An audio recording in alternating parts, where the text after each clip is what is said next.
안녕하세요. 설원준입니다. 구독자분께서 좀 웃으라는 요청이 있어가지고 좀 웃으면서 할게요. 오늘은 좀 베트남 신부들 중에 진짜로 제가 봐도 너무 이쁜 분들이 있어요. 그 이쁜 분들에 대한 이야기를 해볼까 합니다.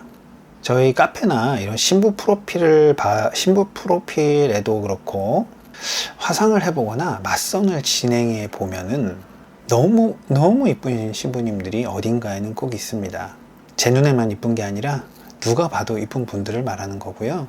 소위 말해서 남자들끼리 로또라고 말하는 정도라고 생각하시면 될 것 같습니다.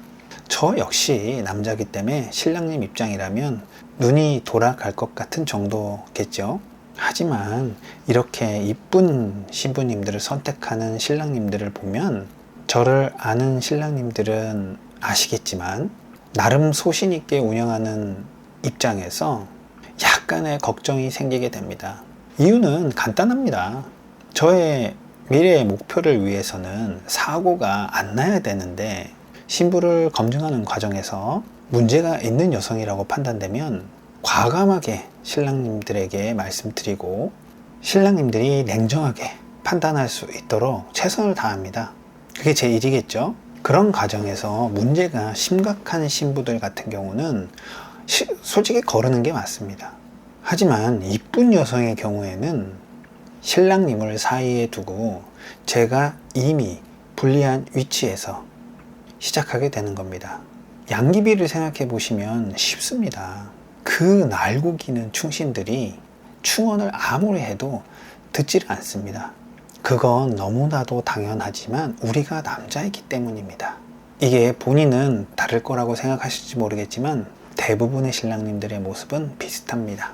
이렇듯 제가 이쁜 신부님을 진행하게 되면 불리한 싸움이 펼쳐질 것이라는 것을 알면서도 신랑님과 똑같은 입장에서 신랑님과 똑같이 신랑님과 함께 모험을 해야 하는 입장에 놓이기 때문에 걱정이 생기게 되는 것입니다. 즉, 신랑님이 기분 나쁘실지 모르겠지만 신랑님이 온전하고 냉정하게 판단하기를 기대할 수 없고, 오로지 신부가 문제가 없기를 기도해야만 하는 것이죠. 다들 아시겠지만 자신이 컨트롤할 수 있는 영역이 줄어들면 줄어들수록 걱정이 늘 수밖에 없는 겁니다.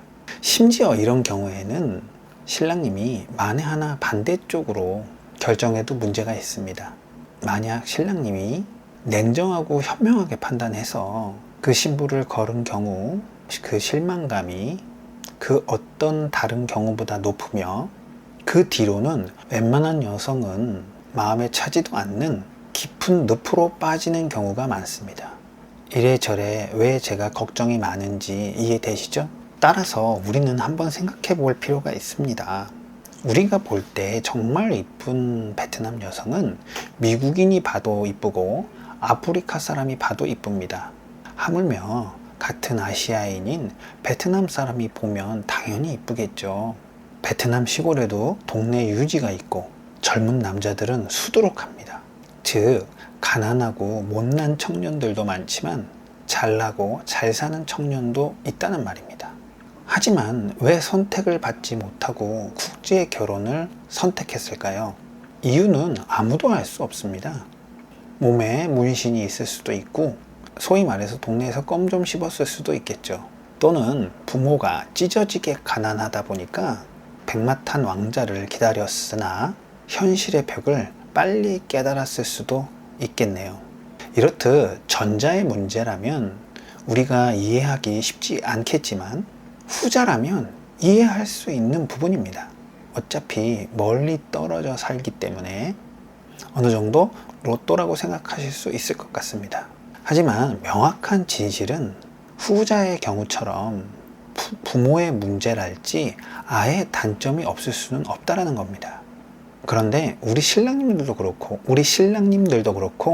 신부님들도 그렇고 단점 없는 사람은 없습니다. 그리고 앞의 영상에서 말씀드렸듯이 어차피 국제결혼은 모험입니다. 따라서 저는 이쁜 신부님들에게 도전하는 신랑님들을 끊임없이 조언할 뿐 굳고 말리지는 않습니다. 이쁜 여자 싫어하는 남자가 세상에 어디 있겠습니까?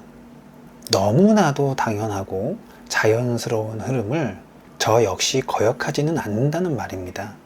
결국 오늘 제가 드리고 싶은 말은 그래서 어쩌라는 건데가 아닙니다. 제 생각에는 이러한 경우의 수들을 한 번이라도 들어보시고 도전하시는 것과 마냥 이쁜 모습에만 끌려서 도전하시는 것은 다르다고 판단했기 때문입니다.